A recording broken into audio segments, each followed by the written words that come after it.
Okay, here we go. Stand by. 3, 2, 1, action. Assume nothing. Brash, bald-faced blasphemy. Question everything. I find it extremely hard to imagine.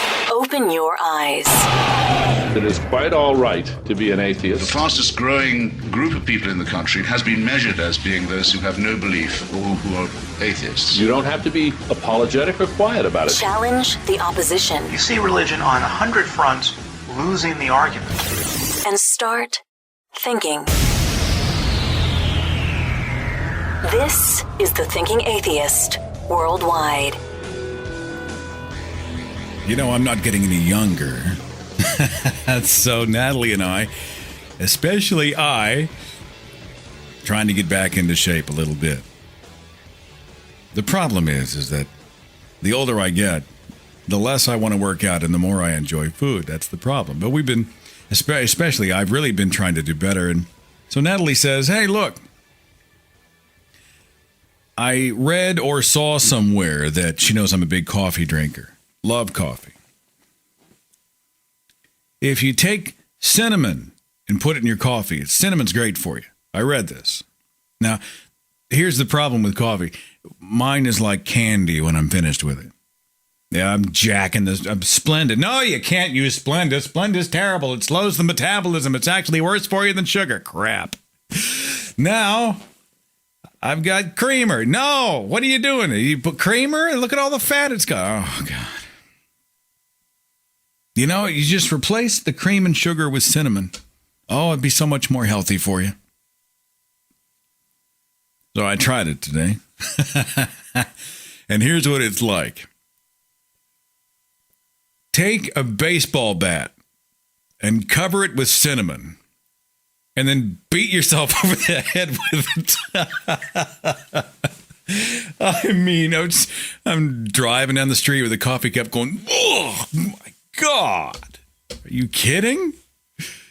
I think I've got a mixture wrong or something. So I'm sitting here not with coffee and cinnamon, but with some hot cider for the holidays as we enjoyed the podcast this evening. If you're on hold, I want to apologize to you in advance because it's probably going to be a relatively long monologue. After all, the title of the show is Musings, as we just talk about kind of whatever. And there have been a lot of things that have been kind of floating around lately. Some people like the shows where it's call after call after call. And some people enjoy the shows where I just sort of go off on a tangent. And so if you're not a tangent person, then this may not be the show for you. I don't want to make you crazy. I want you to enjoy yourself when you listen to these podcasts. You ever see the movie Bull Durham? It's an older film directed by Ron Shelton that stars Kevin Costner. And there's a line in the film I've always remembered. It talks about Tim Robinson's character going out to the pitching mound to pitch a game. You've got to go out there and approach the game with fear and arrogance. I was in radio. I remember when I heard the term, I thought fear and arrogance is exactly right. When it comes to any endeavor like hosting a radio show or helming an online community or standing in front of an auditorium full of people, 5,000 people, 500 people, 50 people, whatever. It's this weird kind of a duality that's going on. On some level, you have to be confident in yourself enough to know that you can go out and simply do it. It is something that you are able to pull off. I mean, why would you be out there on stage? Why would you host a show? Why would you produce videos? Why would you do any of these things if you didn't have the ability to do them and think that other people enjoyed participating? You have to, on some level, own your position as the franchise player. You have to have confidence. I don't know that arrogance is the word I would normally use because, I think confidence is wonderful. Arrogance is very off-putting. But you also have to have the fear. You have to be able to go out and say, I have a tremendous responsibility not to screw this up. When I'm about to go out and speak in front of a group of people, or when I'm about to start a podcast, there's still a part of me after all these years in the business. There's always a part of me that's like, don't screw this up. People have taken time out of their day. People have told their friends about you. Hey, you ought to tune in and listen. People are counting on you to not suck. Fear and arrogance. Maybe fear and confidence is what I'll stick with moving forward. There's a lot in this world that I cannot do. I mean, there's so much that I'm terrible at. I can't sing, not really. You know, I sing just for pleasure. I'm in the car, Journey comes on. You know what I'm saying? Some old Kansas, some Styx. That's right. I know nothing about cars. And I envy those who do. I'm surrounded by people who are just geniuses. I mean, they can pop the hood and listen to the hum of the engine and automatically know. They just look at you and go, well, hell, you got a crack in your gasket under the block where the piston meets the cap with a joint next to the distributor by the radiator with the cables leading out to that big thingamabob that connects to the fuse box. I mean, they just going off on a tangent, and I'm sort of, there's drool coming out of my mouth. I have no idea what you're talking about. Take my money, fix it. And change the oil, change the tire. That's it. That's all I got. I wish I was good at it. Always wanted to be able to draw or paint. I've seen those people, the freehand artists, they've got those, the pencils.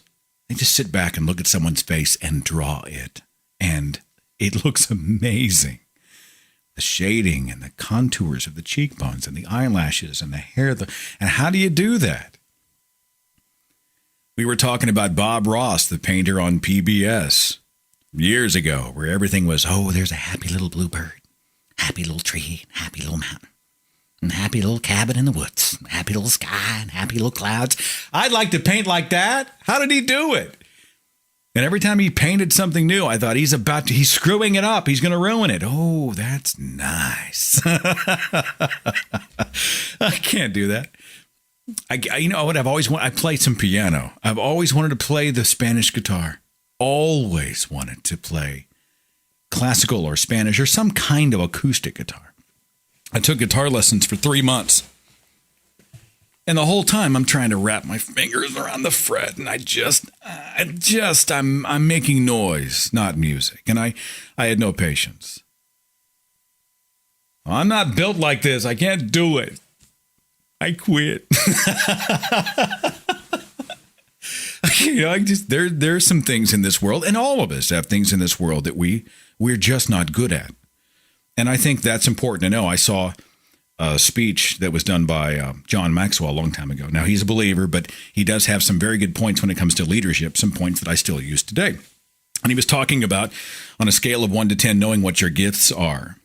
And if you are a 2 or a 3 on a scale of 1 to 10, and 10 is the biggest, the best, the greatest, you can work for a decade honing it and hammering it out and working on it and practicing, and you might at the end of the day be a 6.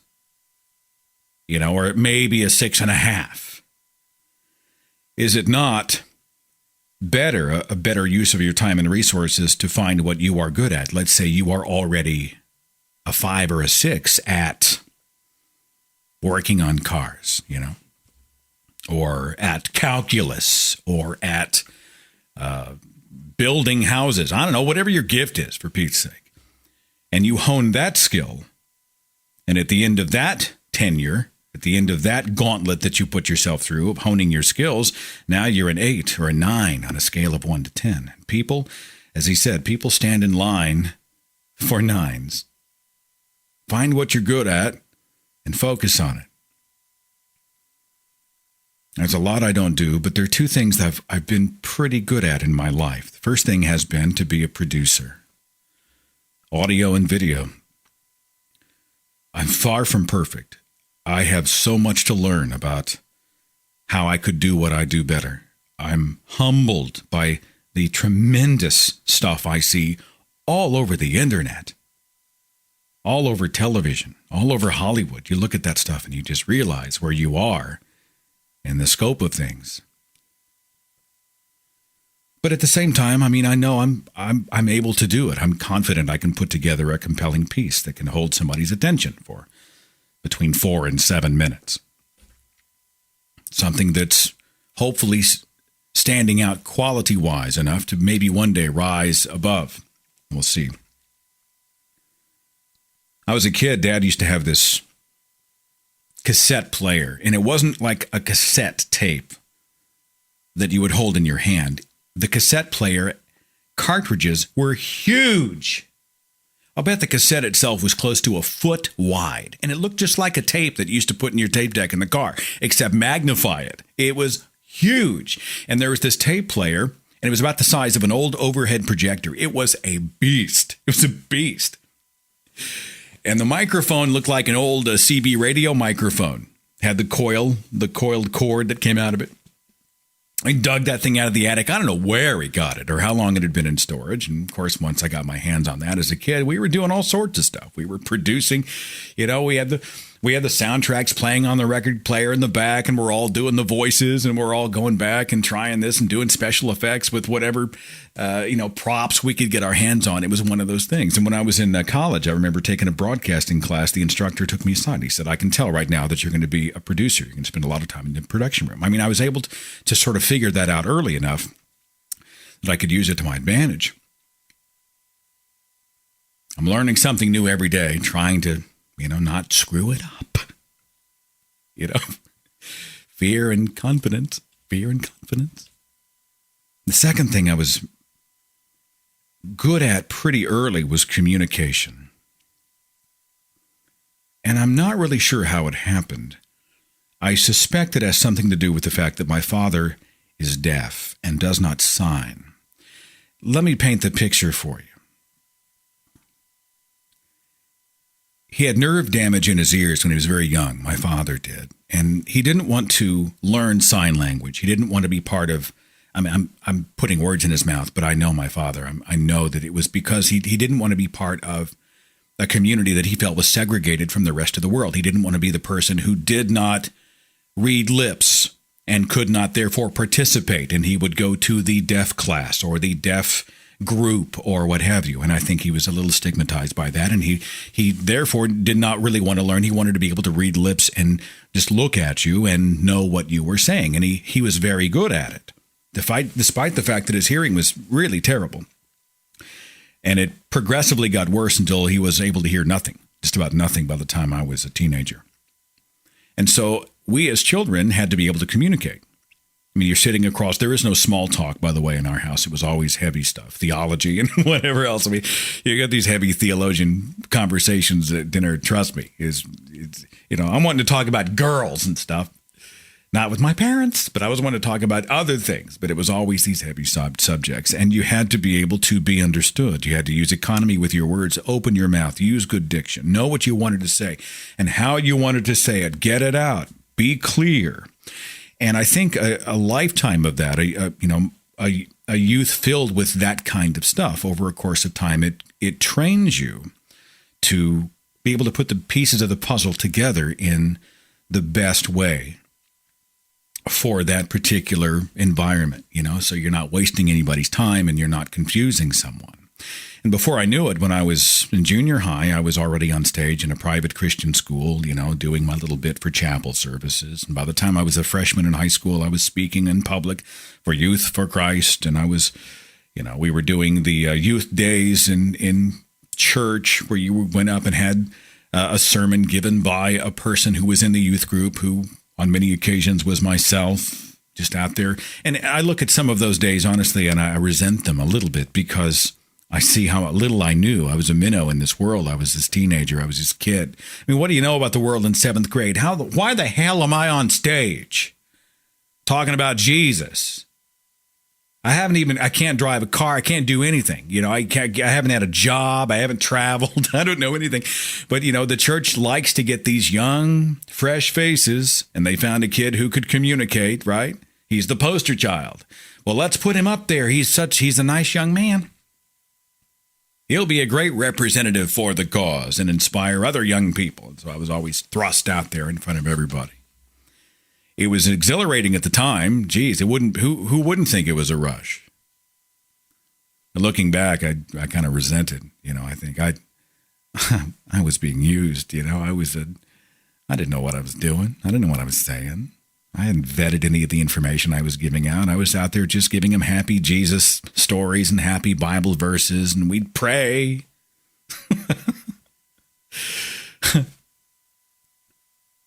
I suffered from, I think, a little bit of a kind of an excess of personality syndrome, probably a measure of insecurity and ego. You know, notice me, tell me I'm great. I think everybody's like that to a degree when they're in school, but I'm guilty. Maybe even today, I wonder, what motivates this desire to do a weekly show and to helm a show and I think ultimately I tell everybody that I want to matter at the end of my life. I want to help other people to sort of maybe find their way out of the cocoon of religion, to realize they're not alone, to educate lifelong non-believers what it was like and what it continues to be like for many people who are wrestling with these, the religious culture, especially here in the United States of America. I want to matter.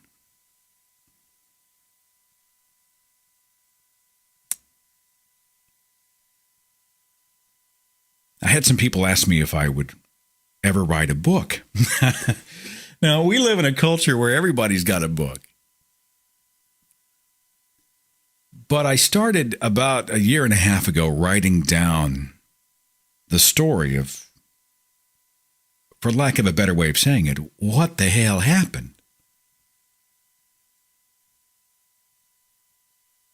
What was it like, Seth, when you were in Christian school, and what kinds of things did they teach you, and how were the children brainwashed? And I use that where I get a lot of trouble. In fact, Natalie was giving me a hard time the other day for using the word brainwashed, and I stand by it. Did I have a choice? Was I taught what to think or how to think? They taught us what to think. And then, of course, they threatened us with the hell card if we started to stray too far from the fold. Yeah, it's brainwashing. Capital B.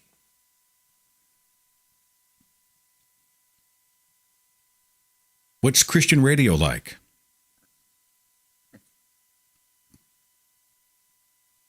What's the thinking behind the scenes? What are the artists like?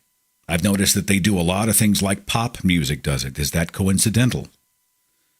Where did the seeds of doubt start? How the hell did you end up being host of one of the top morning shows in Christian radio in the 90s to being an atheist in 2012?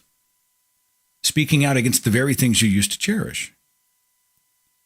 What are the struggles? How's it been with loved ones? How did you overcome? How you dealing? How did this whole Thinking Atheist thing start? I mean, everybody was asking these questions. And while it was relatively fresh in my mind last year, I started to just kind of jot things down. And I'm pretty good with a word, with a sentence, with a paragraph. I'm pretty good. Not amazing. I ain't Hitchens. Nobody is. I'm not even half. I'm not even a tenth. But I'm all right. I can convey what I want to communicate pretty well, verbally and in print. And so I was able to sort of put all those down. And then after a few months, I got about 7-8 chapters into it, and I just stopped. And I did so for a couple of reasons. The first thing is that I sort of got a little scared that everybody and their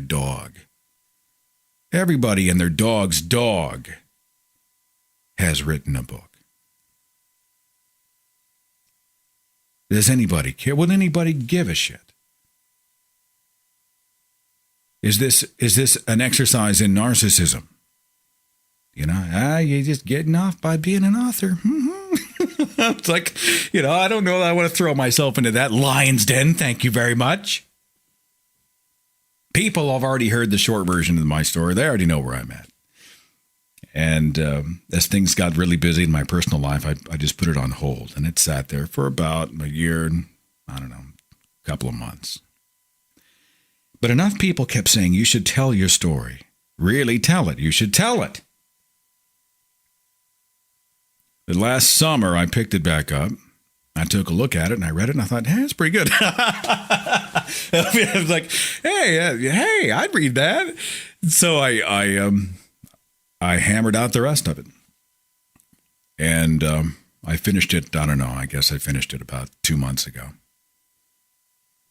and I decided to just jump into the deep end. So it's going to be out in, I think, January of 2013. It's scary. It's like putting your firstborn on stage during the Christmas play. You're like, please do well. Please do well. Please applaud for my child. That's exactly what it's like. Will anybody care? I had a guy on Facebook. He asked a legitimate question. His name is Mike. He said, what value other than another voice do you expect to add to the world of atheistic thinking that has not already been written? Mike, that's a great question. I don't know that I'm breaking any new ground. I'll admit it right off the bat. I am not coming up with some story, some angle that hasn't been covered before. But I don't see it quite like that. I don't assert that it has no value simply because it echoes the stories of some others like Dan Barker. His story echoed that of Charles Templeton and so many others who've told their own stories of coming out. It's therapeutic to write it all and get it all out. But it's also, I think, encouraging for other people to read and get there, to know that they're not alone, to know that somebody else has gone through it with family and friends and worried about losing their jobs and worried about being ostracized by this person or that person. And what happens if I'm fired and I've got a mortgage and kids and, what are the personal and professional consequences? Wait a minute, I have a right to be who I am, to have a voice, to be able to own my own worldview as much as the church across the street. How come these people are pillars of the community and I'm the pariah? Those types of stories, I think, are good for us to share because they encourage all of us. They remind all of us, it's okay. We have the right to say it. The religious don't own free speech. We have a right to challenge crazy thinking. I laid out a bunch of the different reasons that sort of caused me to start doubting and tipped me over the edge. And I think in the last chapter is a large portion of it is just some different arguments that I've heard so often that I list the rebuttals to the argument, something people can use in the debate arena with sources. As somebody asked me if I just read part of it. If you want to hear it, I will. I'm doing a paperback. It'll be on Kindle. It'll be on Nook. And there will be an audio version. And, after a few $1,000 thrown at it, I'd like to, I hope it does well. I'll read you the first chapter, and hopefully it'll give you a feel for kind of where I was going. And maybe it'll answer Mike's question as to what value something like this may or may not have. You can decide for yourself. Chapter 1 says, train up a child. The age of accountability. That's what they call it when a child is mature enough to become responsible for his own moral actions and eternal fate. The age varies depending on the denomination, doctrine, and culture, but I distinctly remember sitting in the audience as a teenager on a Sunday morning in 1982 at Tulsa's Gracemont Baptist Church, while children as young as 4 were paraded before the congregation to, quote, profess their faith, because they were old enough to understand their own sin nature and accept Christ's gift of eternal life. They could comprehend the Jesus message. They understood who they were, what they were, and why they were required to be rescued from their own unworthiness. They had reached the age of accountability. Of course, most hadn't yet picked up a single elementary school textbook. They could sing the alphabet song, but they couldn't read with any real comprehension. They couldn't drive, drink, vote, or even watch certain television shows. Many hadn't graduated from tricycle to bicycle. Theirs was the snot-nosed, sticky-fingered world of peanut butter sandwiches and cartoons, and playgrounds and superhero pajamas, crayons and pop-up books, booster chairs, and midday naps. Their world existed no further than the reach of their tiny arms. They were new, innocent, vulnerable. Yet somehow they were able to take personal and public responsibility for a hardwired sin nature, implored to pledge allegiance to an invisible overlord they could not see, and charged to prevent their own torture in a nasty, horrible place that the vacation Bible school teachers called hell. Looking back on my own early introduction to the fear of hell, I now see it as psychological abuse. When I was a kid, the Sunday school messages consisted of little more than, yes, God made hell, but he doesn't want you to go there, so accept him because he loves you. It was a clever little sleight of hand, where religious mentors excused Yahweh's chamber of horrors as a place he designed but didn't want to use. Hell was designated for the devil and his angels. Hell wasn't meant for us. And every time God was forced to send one of his lost children writhing and screaming into the inferno, it broke his heart. But God had no choice. Yes, God is love, but he is also just. My parents were educated theologians. By teaching their children these things, they felt they were simply obeying God's command in Proverbs 22:6 to train up their child in the way that he should go.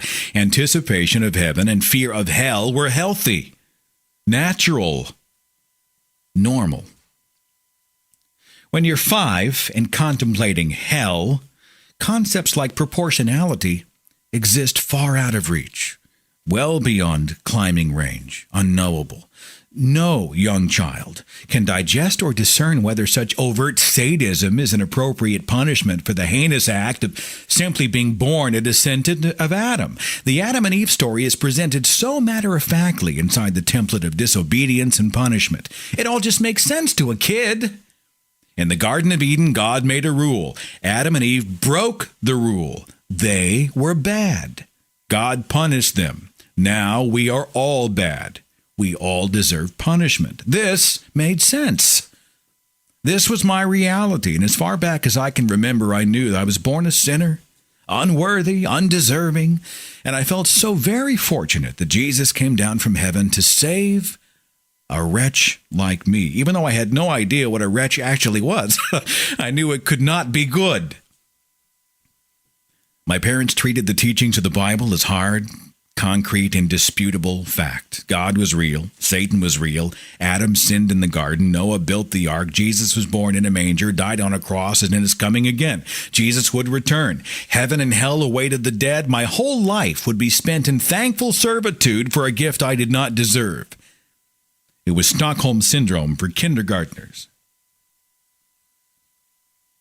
For many, it's difficult to reconcile this kind of superstitious thinking with a secure and loving home life. But lest you conjure up crazy images of Westboro Baptist Church or the Branch Davidians, I must clearly state that my upbringing was the uneventful stuff of white middle-class Protestant America, the kind of stuff you'd find in thousands of homes across the plains. I'm one of 6 children.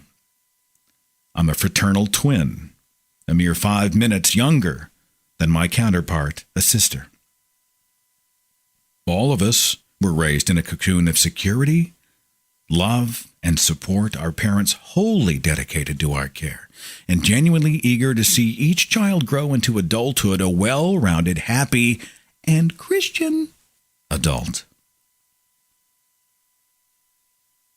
Home was a safe place, an inviting place filled with kindness and humor, and with most of the kids still living at home, constant activity. My mother and father fed the mouths and clothed the bodies and doctored the skinned knees and broken bones of their accident-prone charges without hesitation, and there's zero doubt that either of them would have given their lives to protect us. They did not resemble the stereotypical Bible-based patriarchy. Actually, Mom was the alpha, which would have given the Apostle Paul a fit. Nor did they seal the walls shut, blocking out the secular world by forbidding amenities like television, pop, radio, secular magazines, and books, etc. Certainly, my parents vetted the content of our shows, our comic books, our toys, our music, our clothing, etc. But we as kids didn't feel an overt alarmist tone in regard to these things. Mom wasn't walking around the house with a magnifying glass looking for evil, poised to rap us on the knuckles with a cane. No, this environment was relatively relaxed, and any concerns about inappropriate or worldly influences in our lives were handled with even voices and relatively calm demeanors. Home was a good place.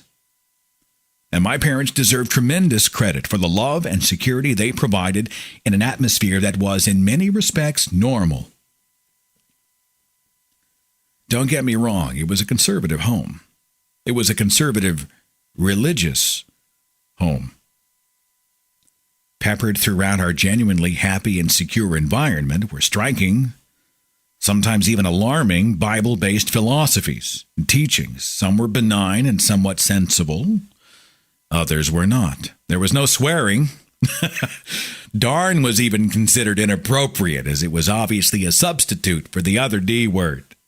Heck was equally frowned upon. I don't get the logic either. Appropriate exclamations were limited to benign outbursts like, "Oh my goodness," as "oh my God" was a direct violation of the third commandment. Looking back, I chuckle at the comical ways I used to avoid actually saying words I secretly knew would give me the most satisfaction. Darn, shoot, gosh, darn it. I remember my grandfather's favorite zinger, feathers, which invariably elicited smiles as he vented frustration. It would be years, of course, before natural adolescent rebellion would push my own Rolodex of slang beyond a G rating. And even now, my language never shades to blue in the vicinity of family. Alcoholic beverages in the home? Absolutely not. Throughout my entire upbringing, there wasn't a single instance where liquor was allowed in the house. Never a beer in the fridge. Hard liquor would have been doubly scandalous. After all, Ephesians 5:18 instructed the children of God, "And do not get drunk with wine, for that is debauchery, but be filled with the Spirit." My parents never imbibed. They refused to allow their children to even hum a beer jingle in jest, and we ultimately came to see the symbols of Budweiser, Coors, and Michelob to be the direct symptoms of ungodly living. Even today, if my parents saw a brew in my hand, I suspect they'd immediately plan an intervention. Our childhood entertainment was tame but still enjoyable. My sisters and I spent countless preteen hours with faces plastered to the TV for shows like Gilligan's Island, The Andy Griffith Show, and the entire library of Warner Brothers cartoons. I was weaned on classic Star Trek, Doctor Who, The Munsters, Super Friends, and all things Jim Henson. On Saturday nights, we were even allowed to watch The Love Boat, which now strikes me as bizarre since the weekly characters on that show did more bed hopping than the cast of Animal House. We were encouraged to read, and non-religious books weren't usually a problem, although they all tended to fall along the lines of Encyclopedia Brown or other uncontroversial fare. We seldom went to the movies. My father had a severe hearing impairment, later treated with the awe-inspiring technology of cochlear implants. Science. So 2-hour stints in a theater were difficult for him. The few films we did see were largely Disney affairs, like The Apple Dumpling Gang. PG movies were approached with suspicion, and the loathsome R-rated films were forbidden outright. I was in 7th grade when I caught my first R-rated flick at a friend's house. The classic Blake Edwards sex romp, 10. Of course, the film's clever script and adult-themed comedy went right over my head as I fell under the raw, naked, hormone-exploding spell of a young Bo Derek. Thank you, Cinemax. We were allowed to celebrate Halloween, but with conditions. Costumes were fine, but my sisters and I weren't allowed to dress up as anything overtly dark or devilish. No demons, no witches, no warlocks, no wizards, no vampires. Animals were fine. Ghosts were fine. Clowns were fine. Bible character costumes were especially fine. And every year we were allowed to ring doorbells and greet the homeowners with bellows of trick or treat as we filled our bags with teeth-rotting delights. Sex was a subject rarely addressed, and any reference to it was cloaked in a blanket of embarrassment and shame. Intimate activities portrayed on television were immediately turned off with barely a word. The photo of a scantily clad magazine model would be duly snipped and trashed. Songs with suggestive lyrics were strictly policed, and even though my parents would occasionally mention the sanctity of sex as part of a God-ordained marital union, sexuality was treated like unwelcome but unavoidable baggage that righteous people were charged to clumsily carry. I completely understand the desire of my mother and father to shield their children from adult-themed content, and I'm not suggesting that 8-year-olds should have unfiltered access to sex-related material. I'm simply aware that we as children in a deeply religious home were never given the tools to properly understand natural attractions and behaviors. And as a result, we were often left to fend for ourselves in discovering what human sexuality was and how it worked. The few tidbits of sex-related information we were taught in our religious upbringing were framed in the laughable, if it wasn't so sad, context of the Christian Bible. According to Yahweh, homosexuality was a sin so heinous that it warranted the destruction of those who practiced it, a la Sodom and Gomorrah in Genesis 19. Adultery was something that could be committed not just physically, but in the mind, with the most fleeting of thoughts, as Matthew 5:28 declared. But I say to you that whoever looks at a woman to lust for her has already committed adultery with her in his heart. Unquote. Pastors and youth leaders taught sermons on the evils of lust, specifically in regard to masturbation. Some adults discourage teens from committing this terrible act of self-gratification with bizarre warnings about blindness and hairy palms. One of the worst examples was the Bible-based assertion that female sexual desire was actually a byproduct of Eve's sin in the Garden of Eden, and as punishment, Eve's female descendants would forever be cursed. Genesis 3:16 declared, "Your desire will be for your husband, and he will rule over you." Adding insult to injury was the first portion of the same verse, which informed all females that God, quote, "will greatly increase your pains in childbearing. With pain you will give birth to children," unquote. What a tragic way to prepare young women for sexual maturity. Christianity had declared that sexual desire was tainted, merely part of a punishment meted out by a male deity, and that the inherited sin of an ancestor was responsible for the agony of childbirth. Sex wasn't a beautiful thing to be enjoyed by consenting adults. Sex was marred by disobedience, male superiority, and guilt, existing mostly as an obligatory act of procreation as humans obeyed God's command in Genesis 1:28 to be fruitful and multiply. Guilt would be the calling card of many such lessons. We were taught that Adam and Eve had ruined all of humankind, their original sin spreading like a cancer through the souls of billions, our only rescue coming from an entity we could not see, hear, smell, taste, or touch. We were lost, but praise to Jesus, we had the opportunity to be saved. I'm almost done with the chapter, by the way. Have I lost you? I was 9 years old when I said the salvation prayer at a revival service at Eastwood Baptist Church. I later wondered why any healthy church would require revival, but the thought didn't occur to me on this occasion. I don't recall much about that day. I don't even know who the guest preacher was. I just remember walking the aisle at the end of an emotionally charged, fire and brimstone sermon, kneeling at the altar, fervently asking Jesus into my heart, and then standing in a line with a dozen other freshly rescued souls to profess our faith before the congregation. And as the pastor commended this young convert and announced news of my salvation, the audience nodded an approving amen. Then I went home and I said the exact same prayer again in my bedroom, just in case I left out something important and God didn't catch the omission. You can't be too careful. I'd recite the salvation prayer every few years, fire insurance, in case the previous policies on my life had somehow expired. Repent, renew, receive, rinse, repeat. I am surprised at how common this is, as I've heard similar stories from website fans and forum users who went through their own attrition of repetition as children. The thought of so many young hearts burdened by feelings of unworthiness just makes me sad. I wasn't sad at the time, though. I felt liberated. I was free. I was washed clean, sanctified, redeemed by the blood of the Lamb, terms and phrases I'd heard from the Sunday hymnal. I'd been snatched out of the spindly clutches of Satan, and my parents could not have been prouder. My how times have changed. Thanks for indulging me. That's the first of 21 or so chapters, and as I read it, I'm reminded of those things all over again. I remember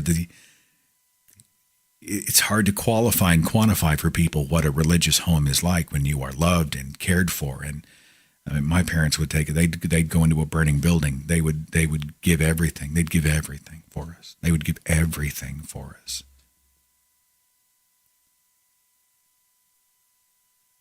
And to balance that and know in my heart the sacrifices they made,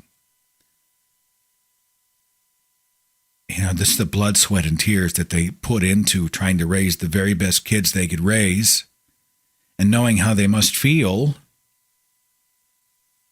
The holidays are always hard, because we don't really talk about anything below the surface, but there's always the look, the tone of voice, the things unspoken. And I know that it breaks their heart. I know they are convinced that I am this close to fiery torment forever. I know that they feel like I've kicked them in the teeth. I know that they feel like they failed. Where did we go wrong? If we'd only done a better job of raising our son or showing him the love of Jesus, we must have screwed up somewhere. Which is, by the way, completely arrogant to say so. The idea that you are responsible for the world view and the life decisions of somebody who's lived 4 decades and has a mind of his own is just arrogance. But that's probably a natural thing for parents.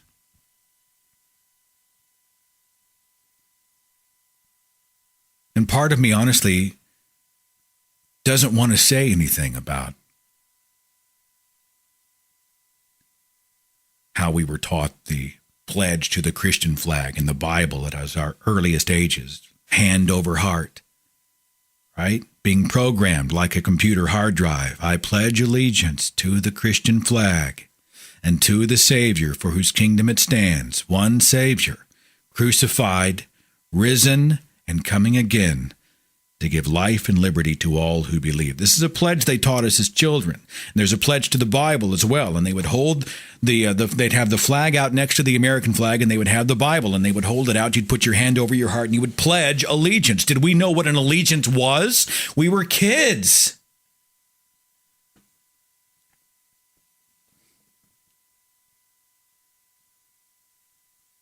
So the option that is worse than not saying something, or the option that's worse than saying something, rather, is to not ever say anything. Somebody has to say something. Feelings are going to get hurt. People are going to take it personally. People are going to feel accosted. People are going to be upset. I wish I could put a balm on all of that so that no one is ever hurt, so that no one ever feels pain by the fact that I'm speaking publicly about what I consider to be an affront, to be wrong. But I can't not say it because someone will be hurt. People walking on eggshells around each other, never really saying what they really mean, never really living what they really believe or don't believe because what? They don't want to make waves? I mean, I get people who are afraid of personal and professional consequences. I get that. And I talk about that in my story. But I'm talking about people who have the mentality that, well, don't say anything because it'll just upset them. Well, sometimes that's valid. And sometimes I think they need to get good and upset. Or the greater good is that I live honestly, or I speak honestly, or as truthfully as I can on an issue, and we're all big boys and girls. If they're upset, they're upset. Am I required as a 44-year-old man to not address what I consider to be brainwashing of children? It happens every day. It's happening in the churches all around my city. In your city, probably. They bring these little minnows in, these wide-eyed, fresh-faced kids, and they give them no alternative. They never say, well, you might want to check this out. No. They make it as palatable and as colorful and as happy as they possibly can, and they put pictures of Noah and Jesus and Lazarus and Zacchaeus and all this stuff all over the Sunday school room, and it's fun, and they have rock bands, and they have smoke and concert sound and concert quality lighting, and they've got field trips, and they've got soft playgrounds, and they've got all these festivities on every holiday, and they're going to bring these kids in. They are going way after the kids. Get them while they're young. Somebody's got to say something, right? Who better than somebody who was there? I've seen it. I've been there. I know what they're doing, and it's going to sting. God, it's going to, and it's not what I want. I have no idea what Thanksgiving's going to be like in 2013 after all this hits the fan.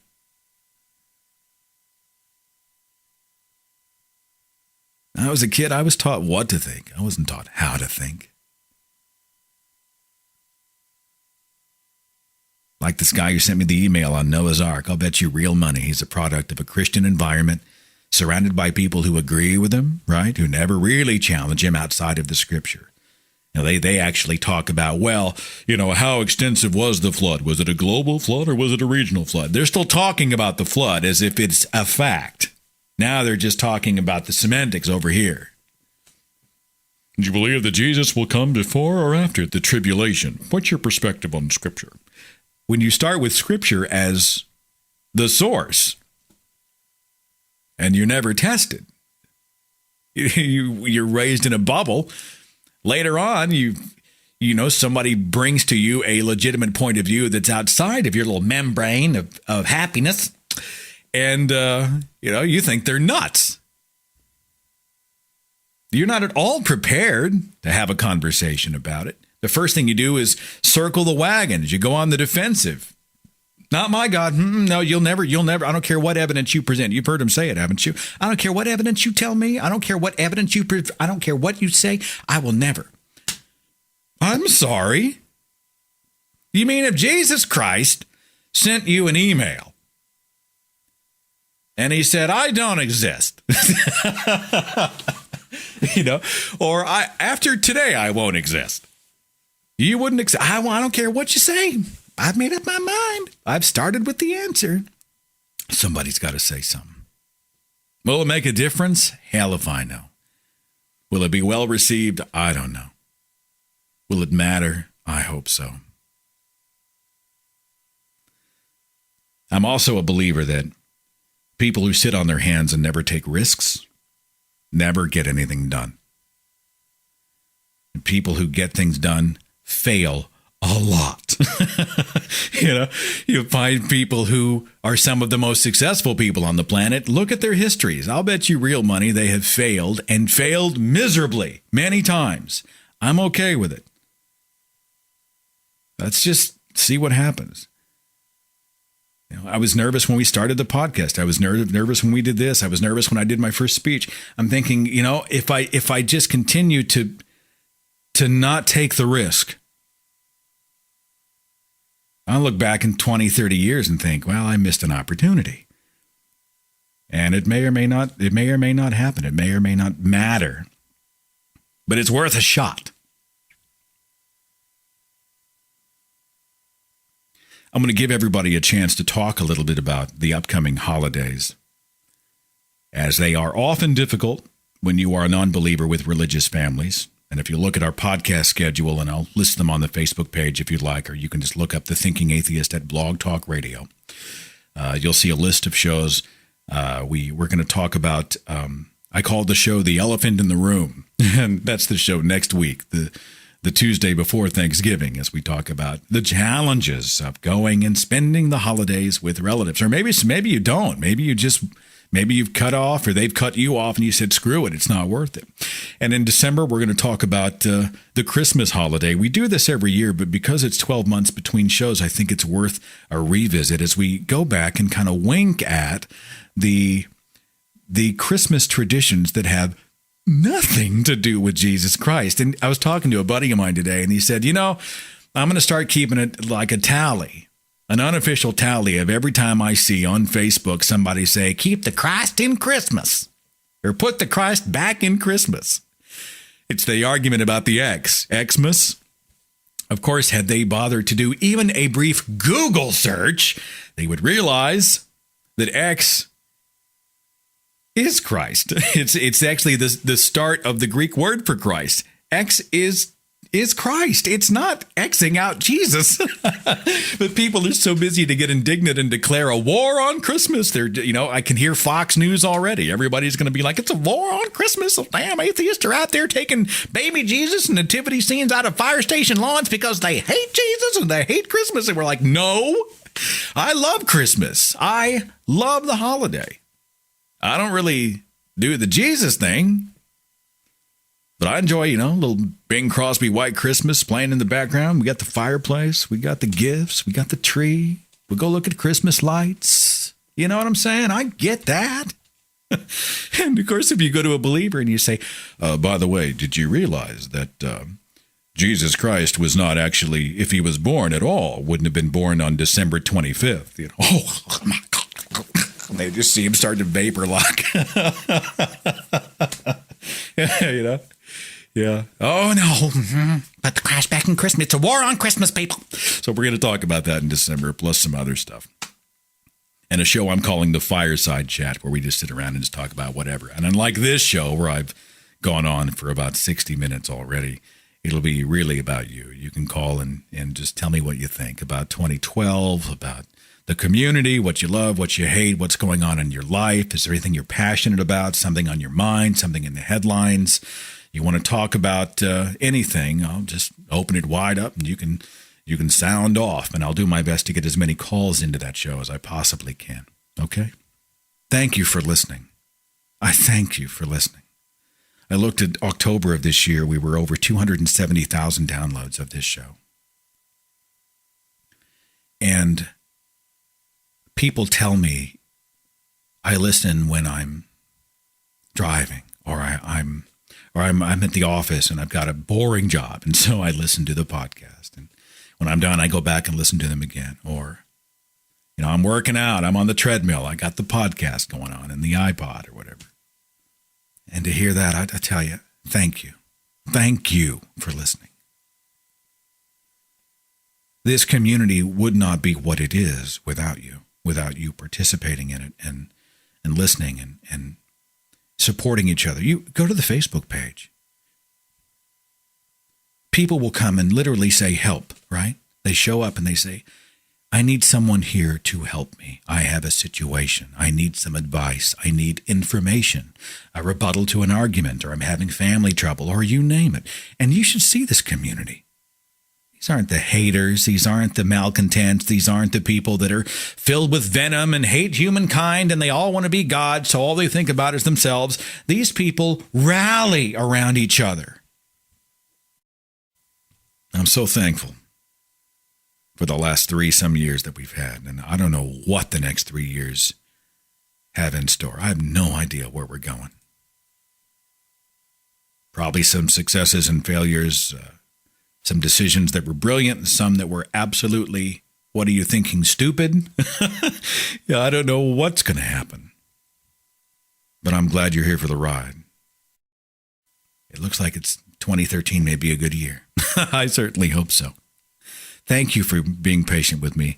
And now, if you haven't had enough, I think I'm just going to shut up and go back to the phones and let you do the talking. 801. Who's this? This is Adam. Adam, glad you called. Thanks for waiting on me. What's going on? I can't believe I'm the first caller on your show. I'm a longtime listener of your podcast. And honest, Seth, I hear a lot of pain and anxiety and depression. And you know what? I feel it, man. I'm trying to do something different myself. I'm a network administrator for a telephone company, and I've been doing that for a long time. I'm really good at it. And I want to venture out in photography, and I've been doing that for 3 years. And just like you, in the last few minutes, what you were just saying, sometimes you feel down. You feel like what you're not doing is just not reaching anybody. And I look at my pictures, and I feel the same way. But yet, I muscle through it, and I get through it, and everybody's excited to see them. And let me tell you something, pal. What you do, I don't know if I could put it into words, man. My mom passed away in June, and I started listening to you when I started driving up to her house from Utah. She lived in Oregon, and I needed something to listen to on the road. And I've been an atheist for a while now, about 3 or 4 years, and I needed some podcast or some audiobook or something.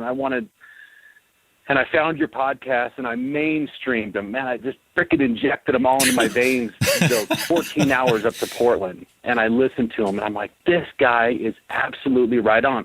And let me tell you something, Seth. When I got done listening to your podcast, I started searching for other people's stuff. It was almost like a drug. It was like, man, I did all this. I need to do something. There's nobody on the podcast world or even the internet world that even competes with your content and your voice and your empathy and your criticism and your knowledge. And it was like, I keep going back to yours and your grief without God and all this stuff. I mean, it really, really affected me profoundly. And I am just like you. I have a wife that's a believer, and I have a family with kids that sometimes go to church with her, and my oldest daughter, and my daughter, who's only 14, she doesn't believe. We talk about experiences and stuff, and I think she's not a believer, but I listen to you religiously, if I can coin that term.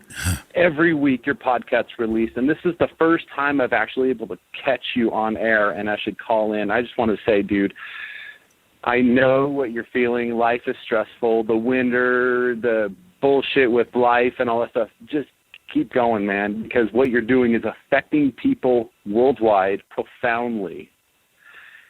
That means a lot. And I to live me. in a completely red state. Yeah, me too.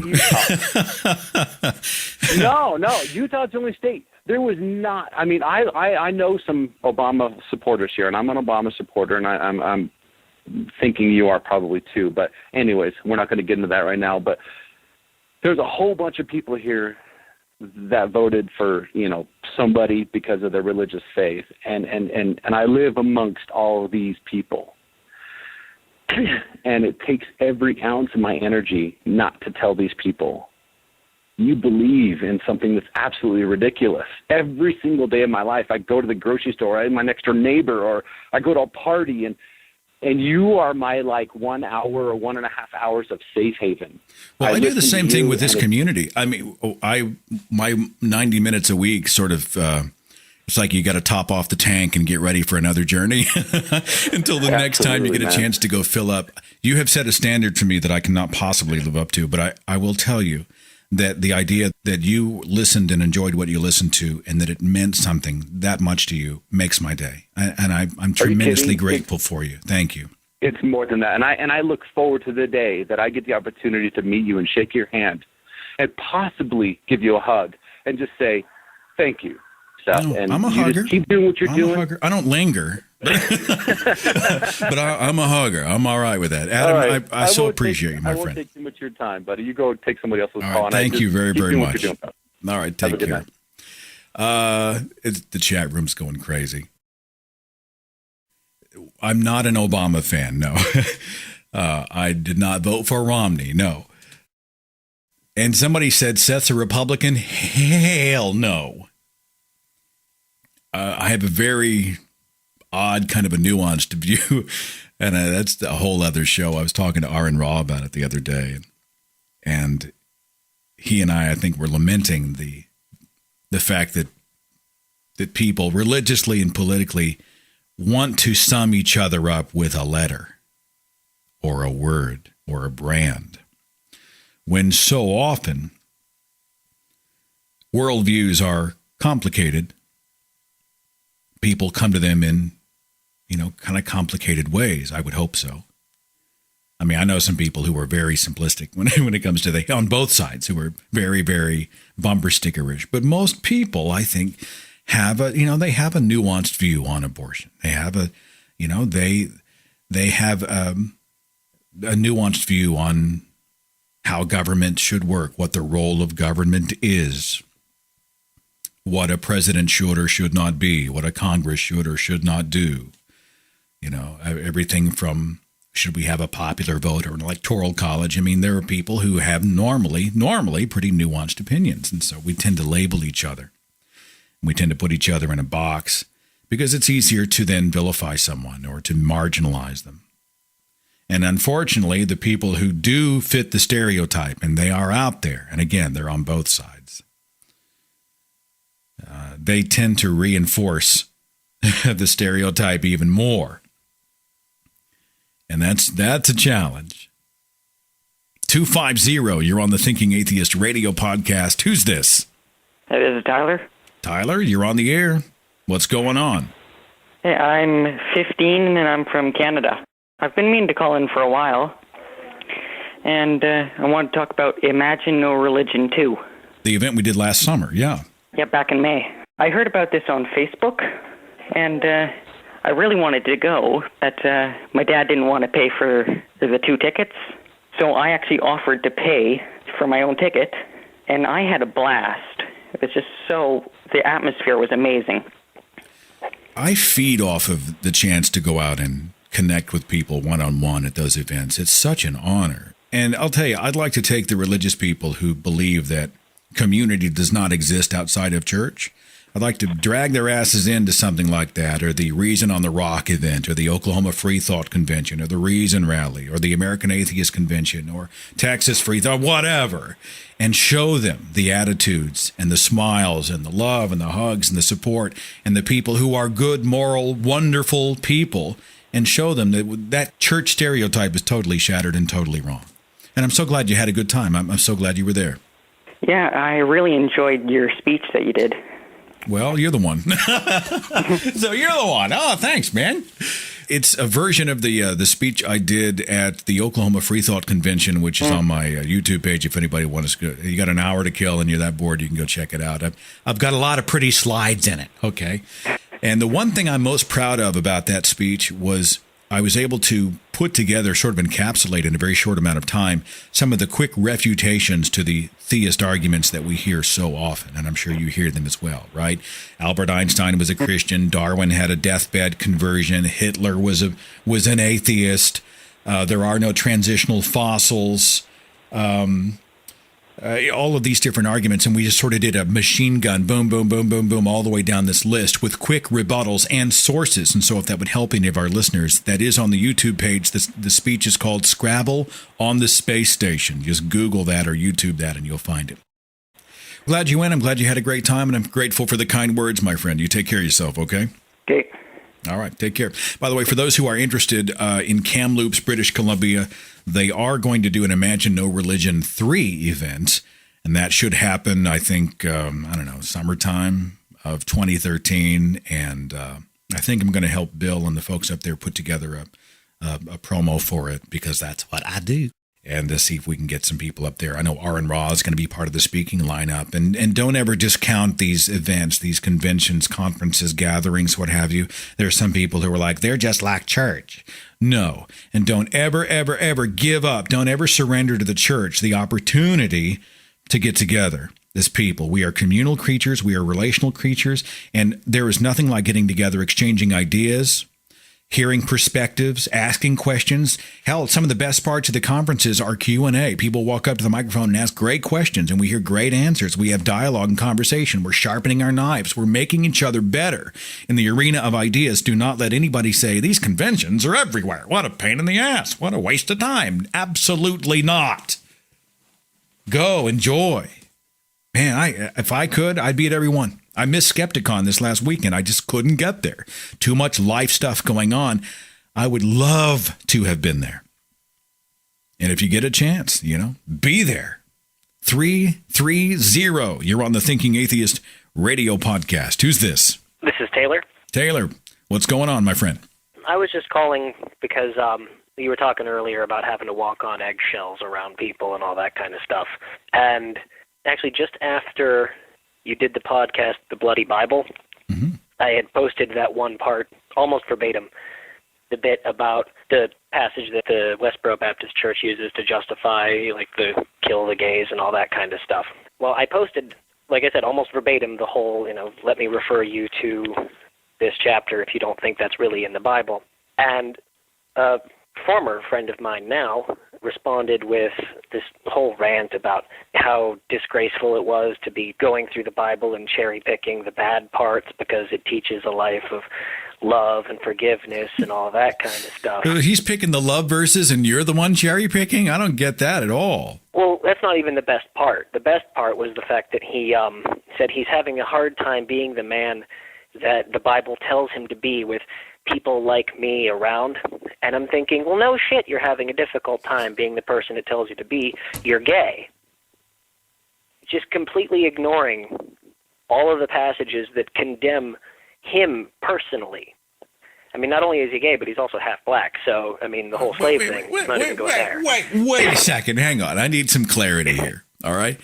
Did you have this conversation publicly in the comments section on Facebook? I had posted it on my Facebook wall.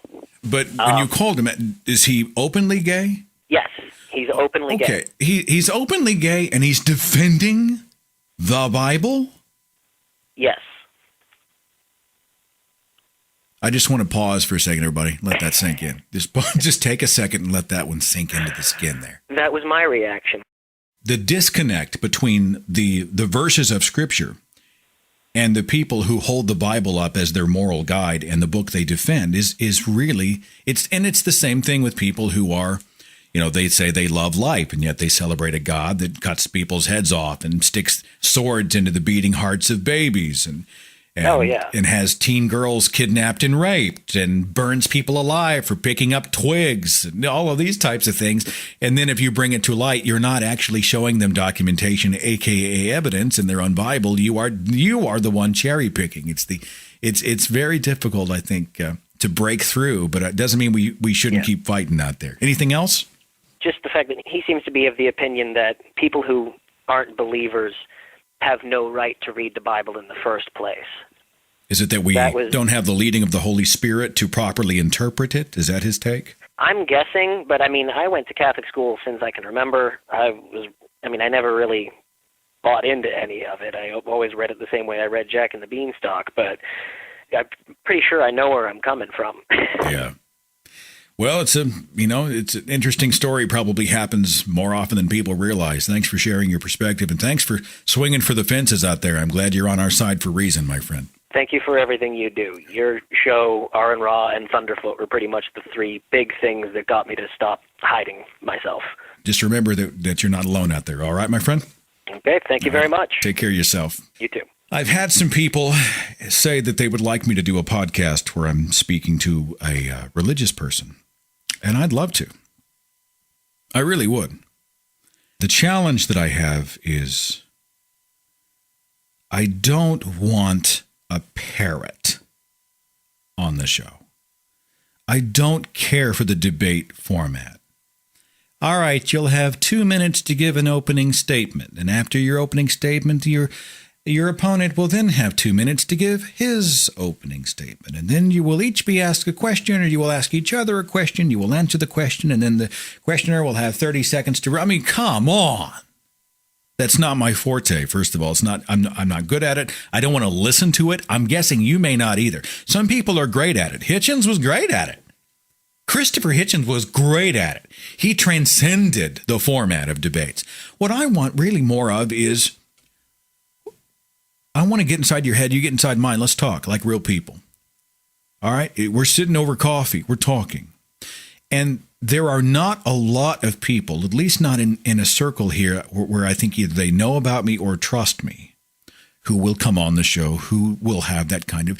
And to convince them, look, I'm not trying to make you look stupid. I'm not going to ambush you. I'm not going to unfairly edit your piece. And I mean, I've seen religious people do that all the time, right? They debate an atheist and then they take the debate and they whittle out all the parts where they look like an ass, and then they post it on their own site.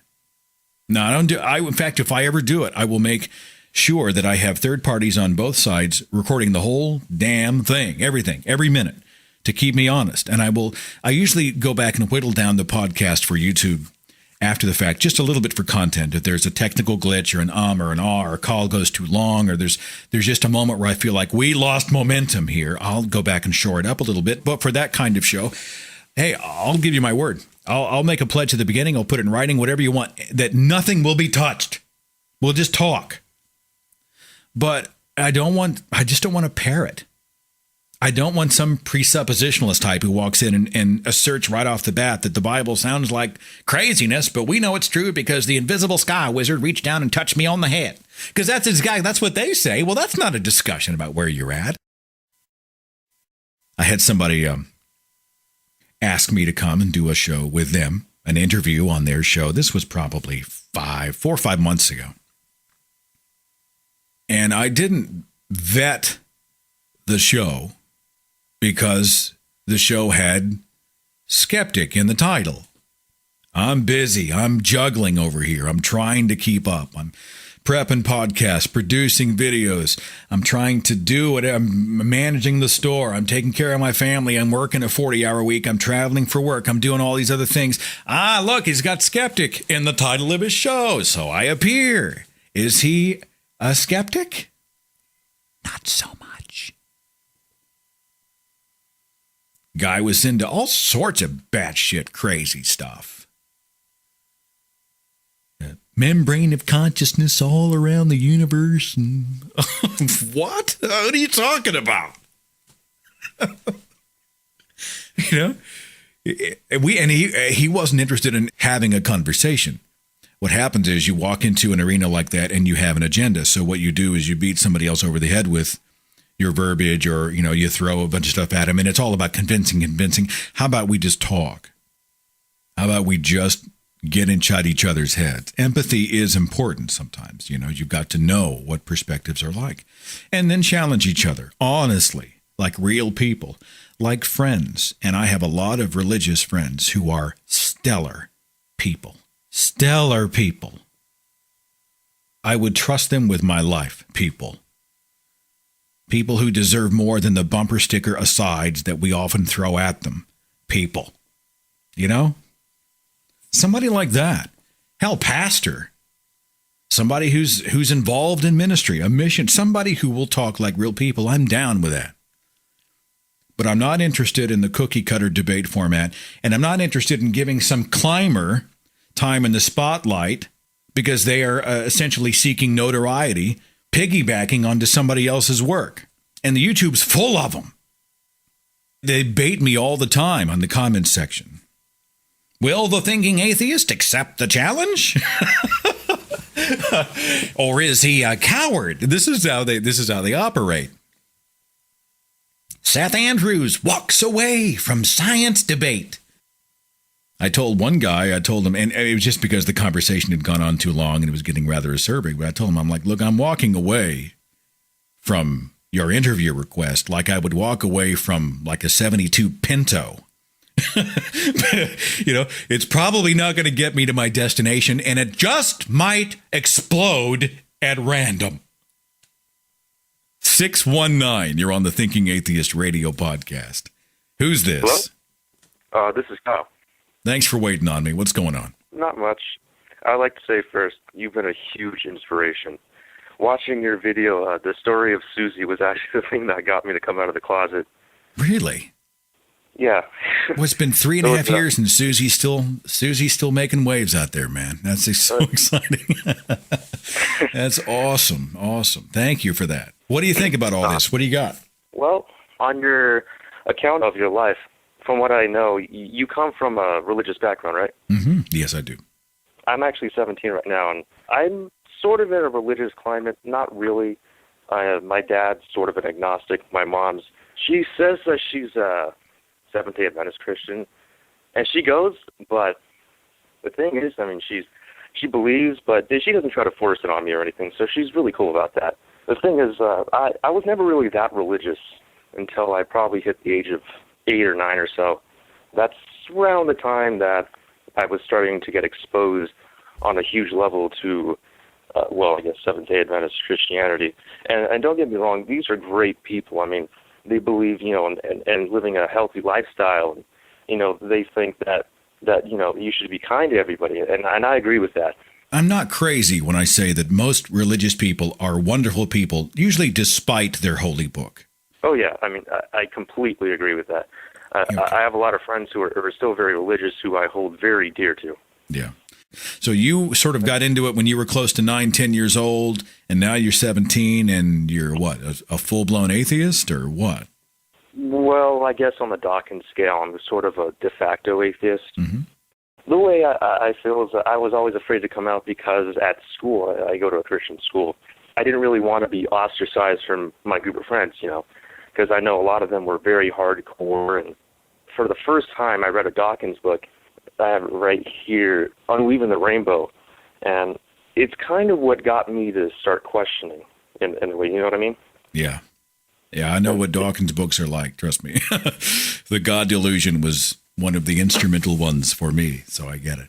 I guess as I started kind of questioning, it was really scary because I was very strong in my faith at that time, and I started to try to counter that, I guess. I mean, you can call this foolish, and I don't know if it was foolish or not, but I started reading books by people like Lee Strobel and William Lane Craig and whatnot, and I guess in a way you could say that kind of swayed me back in the other direction, and it was just a huge conflict within me, and I was really scared to really say anything about it because I didn't know what the outcome would be, and I didn't know how people would react. I didn't know if it would change what they thought about me or if it would cause me to do something really stupid. But after a while, I guess you could say when I was around my 17th birthday, which was just a few months ago, but around that time I just said, I was reading, I think it was a book by C.S. Lewis, The Two Natures of Christ, and I said, this does not make any sense. Why do I have to read this to understand Jesus when he's already in the Bible, Well, there's a lot of facepalm moments when you're dealing with doctrine, with scriptures, with cultures. So I totally get it. But I'm also really glad to see a free-thinking 17-year-old. And I see a lot of young people I know who are bold and who are living it and who are hungry for knowledge. And they want to know the answers, even the inconvenient ones, even the ones that aren't culturally popular. And I'm so excited about what teenagers and 20-somethings are going to accomplish in the next decade. Probably more than any of us ever did. And I'll be excited to look back in 10 years and just see how the world, at least how the United States has changed. I'd like to see those statistics for free thinkers, for the non-religious NRs to go up even more. Oh, yeah. Even now, I guess, I found a newfound interest in things like evolutionary biology, molecular biology, and I'm actually looking into it. And when I really want to go into the field and try to do stuff with stem cell research and that sort of thing and genetic engineering, because it's something that really perplexes me now that I've actually started to take a look at the big picture. And to be honest with you, it's given me a completely new paradigm. It's like my eyes have been opened. Well, when you don't see stem cell research through the religious lens, you realize what it really is, and then you get excited. I mean, before I used to think that stem cell research was killing babies when I didn't know that a stem cell, we were only harvesting like 150 cells from a blastocyst that really doesn't have the potential to turn into anything. But now I know that it has the potential to do a lot. You could save lives with it. Yeah. Well, the same X and Christmas crowd are the same people who are screaming about stem cells, so it's going to be an uphill fight, my friend. I'm going to move on to the next caller. Thanks so much for listening, though, and for being a part of the show, and it means a whole lot to me, man. You take care of yourself and have a wonderful holiday coming up, all right? You too. Meg, by the way, posted on the Facebook page, speaking of stem cells, there was, and this sounds really bad, it's called the skin gun. This is not a film. I might have her reposted, but it was, I think, something that was posted on National Geographic or something. It was showing about stem cells being used to regenerate skin on burn victims. And it was creating healed areas on the body, on the burned areas of the body in a matter of days. Fascinating. It was exciting. It's one of those moments where you look at it and you think, we are in an amazing time when they are accomplishing things never before thought possible. We can't even probably get our head around what they're going to be doing in 30 years. You remember a day when they used to do, I'm probably saying the word wrong. I'm drawing it from the well and it's not coming out right, but where they used to drill just a hole in the skull. Whatever you had a headache or you had some swelling or you had something. What was it called? Starts with a T. It'll come to me. It's going to drive me crazy. They just cut a big hole in your skull. I mean, we could be alive during that time. They're bleeding your blood into a cup to get all the disease out of you. They're calling in the shaman, burning the incense. Trephination, thank you. Tom, saw it in the chat room. We could live in the time when they're hacking your limbs off for this, the stupidest stuff. Or, the anesthetic kills you on the table. Yeah, we'll do surgery. There's not a great chance you're going to wake up. Instead, we're at a time when, they've got 3D maps of the entire body. It's crazy.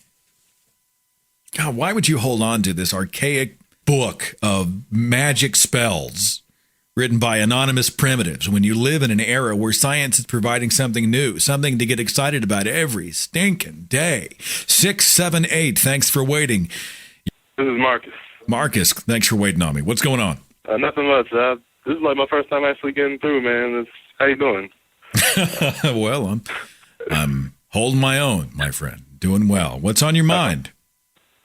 Well, I just recently I've started a chapter at my school, a secular student alliance chapter at my school. And at the beginning stages was pretty tough because going through and trying to recruit people to join, it was like, every time I explained what it was, people would get afraid and be like, I'd come to your program, but I wouldn't join it or anything. But I'm just like, oh, come on. But luckily, I found some people that was actually down for my cause, and they joined. And we just recently did an event where we went to an open house and was promoting our club, and we did better than we thought we would. There were people who actually came up and asked us questions, and they actually took flyers.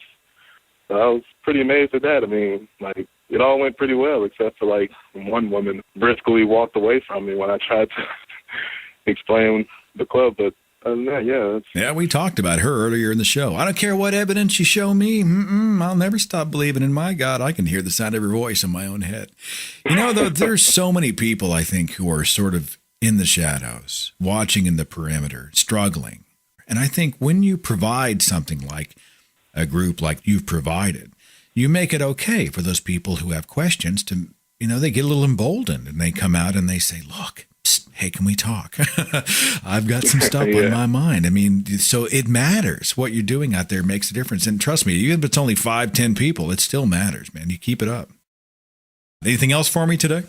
I have one question. I remember being a believer once, and I was taking world religions, and I would look at the other religions or whatever and be like, well, of course that's fake. But, look at the Jesus thing and be like, no, that's totally true. I never understood why I did it. And I'm still trying to figure out why some people think that way. I just want to know, do you have any why that can be? Let me give you the answer on the air here. And okay, because I have a perspective on this that might help. It might not, but it might help. Okay? All right. Thanks, man. I was thinking about this the other day. We took, when I was a senior in high school, a class called World Religions. It was called World Religions, and what happens is that you learn about all of the other major faiths in the world, and it was mostly debate training. You learn what they believe so that you can then go and debate them. And it was, Jehovah's Witnesses, and it was the Mormons, and it was Eastern religions, and it was Islam, and it was all these other, even Catholicism was in there. And of course, we were like this gentleman where we didn't really connect in our mind that, hey, wait a minute. All these people are kind of doing the same song and dance. My analogy is this. You ever go to a Mexican restaurant and look at the menu? Take a look at the menu at a Mexican restaurant. No matter what you order, it's almost always the same thing.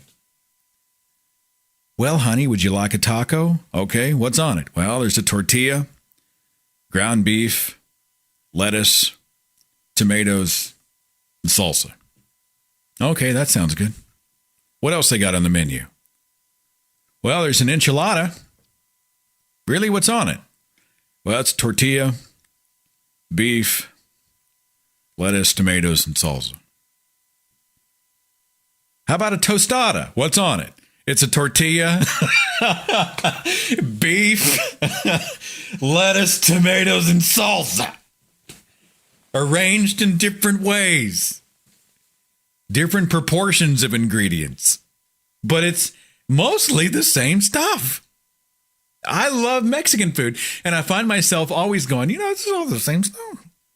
Well, that's what religion's like. People who are Christians, they worship an invisible Father in the sky, and they are charged to go on a holy lifelong quest to make converts to populate heaven. They believe in a posthumous existence, paradise, or pain, right? Well, come on, look all around the planet, and you'll see versions of that, whether it's a god, whether it's dead relatives, ancestor worship. Is it Yahweh? Is it Allah? Is it, something else?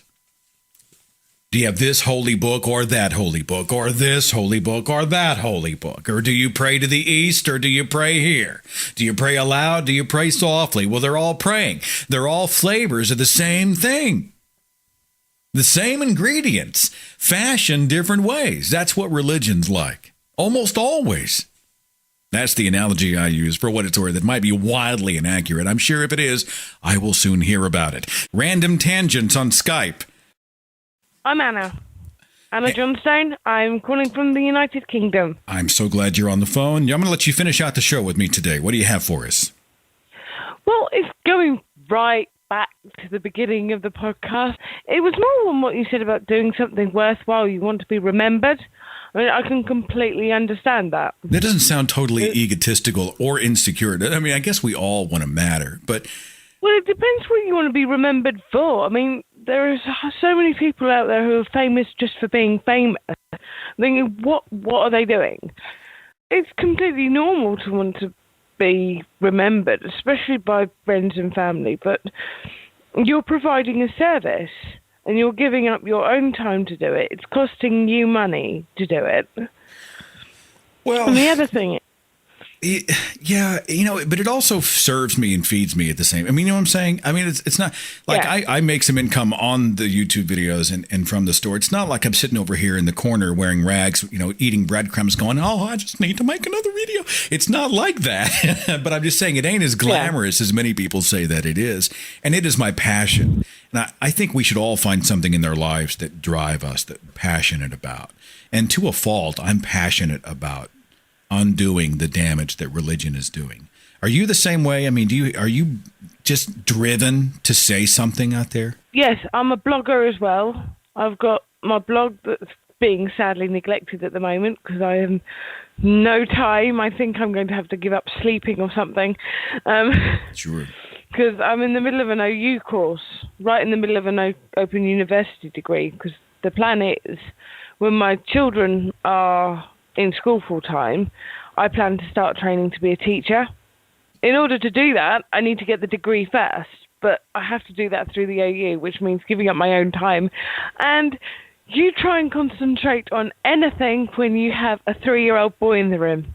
I can't concentrate when I'm in the room. I'm a 44-year-old man. I can't concentrate with just me sitting here. I know it's hard going back to school, but I so admire that. And the age of the internet has actually made it's transforming education, which I really like, especially because the current university structure really frustrates me. It is so much a business. We want you to move here. We're going to set you up in a dorm. We're going to essentially break you financially for a 4-year degree, and then you're going to go out and get a job that is unrelated to the degree that you just got. But I think the internet is starting to change the focus. Well, that's the other reason I like the Open University so much, because you pay for the modules. You pay when you can afford it. You don't take out a loan for it. Obviously, if you're on a reduced income, you can apply for a grant or a loan, and they'll assist you, especially with the vocational courses, specifically vocational courses, because the Open University it was set up by the Labour Party about 50 years ago, so it's been around quite a long time. My current area of obsession is history, so... Well, education comes in so many forms, and I'm a cheerleader for education. I myself, I hope I'm hungry for information and knowledge to my dying breath. So, anything else for me, Anna? Well, it's linked to what I was actually going to say, because my history, you rely a lot on primary and secondary sources. Now, primary source, just to clarify, primary source is something that was written or produced at the time. Secondary sources like books by other historians. I don't know if you've heard of Dermot McCulloch or Andy McGrath. They're religious historians. Yeah, Andy Marr does some fantastic work. They're really, really interesting books. The one I'm reading at the moment as part of my degree course is a book by David Chichester. That again is a secondary source because he's using primary sources to write their material. What your book, because you said that chap said, oh, what do you think you can add to that hasn't been said before? It doesn't matter that you're not saying anything original. It matters that you're writing at all. Because in years to come, what you've provided is a really, really valuable primary source as an insight to how people were thinking and feeling now. You know what I mean? I feel so much better about the whole thing all of a sudden. Now, next time I meet somebody who has a question, I'm going to say, hi, my name is Seth, and I'm the primary source. That's an interesting perspective. I mean, to get a first-person mind's eye view so that others might one day be able to relate to it, whether it's mine or someone else's. I just think all of our voices are valid in whatever way we can. In your blog, and people who are doing whatever they can in their circles, whether they're public speaking or whether they're starting a secular student alliance or whatever their gifts are, whatever their outlet is, I think we have to do it. If we hit 5 people or 500,000 people, I think we all should be swinging for the fences out there. So don't you stop blogging, young lady. I know you're busy with school, but don't give it up entirely. It matters, okay? I'm blogging when I get the chance. I got really, really, really miffed about something a couple of weeks ago, and I had to put a post on.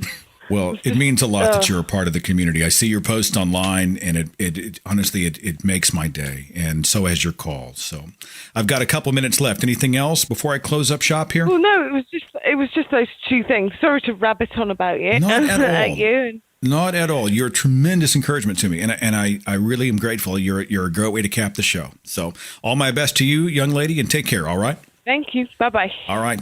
I've had some people in the chat room ask for the blog URL. Anna, I'll go ahead and put it in the description box of this particular show so that people who are curious can then see your blog. So if you don't write anything new, well, now the pressure's on. Thank you, everybody. Tomorrow night, I'm going to do an extra podcast for the week. It's essentially going to be just the audio of my presentation at Reason in the Rock. And Sky and the folks up at Reason on the Rock were so kind to provide me. I didn't shoot any of it. I didn't have any of the footage myself, but they sent me the audio clip of my speech and gave me permission to go ahead and put that in the podcast for tomorrow night. It runs about an hour, so if you are interested, that'll be an extra show for this week. It will air tomorrow night and, of course, then again be on YouTube. Next week, we're talking about the elephant in the room as we approach the Thanksgiving and Christmas holiday with religious families. We'll talk about the origins of the holidays, and we'll have a fireside chat coming up in December. Lots of good stuff on the Thinking Atheist radio podcast. Take care. Follow The Thinking Atheist on Facebook and Twitter. Watch dozens of original videos on the Thinking Atheist YouTube channel. And visit our website for resources, links, contact information, the editor's blog, and more. thethinkingatheist.com.